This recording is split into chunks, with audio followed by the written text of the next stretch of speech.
أعوذ بالله من الشيطان الرجيم بسم الله الرحمن الرحيم إنا خلقنا الإنسان من نطفة أمشاج نبتليه فجعلناه سميعا بصيرا. Indeed, we created man from a sperm drop mixture, that we may try him, and we made him hearing and seeing.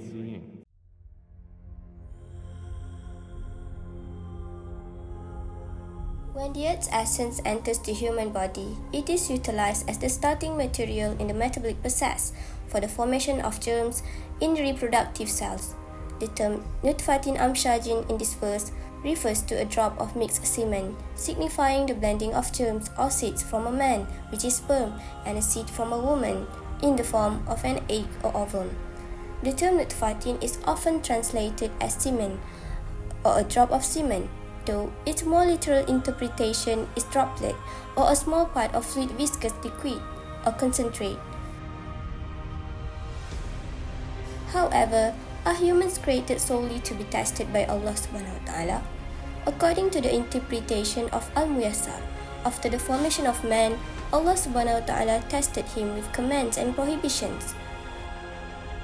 Among these tests is whether they can express gratitude in happy times and remain patient and steadfast when facing adversity. Human birth is ultimately intended as an upholder of God's mandate. Allah subhanahu wa ta'ala endowed humans with hearing and sight to listen to His words and witness the proofs of His power. The specific mention of hearing and sight in this verse emphasizes their role as the most functional senses for observing God's creation, leading humans towards monotheism.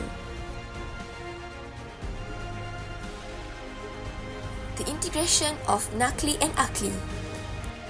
There are many other Naqli and Aqli evidence from Al-Quran and As-Sunnah that align with these verses, which state that there are numerous stories of God's wisdom in creating man from a drop of semen until he formed a perfect man.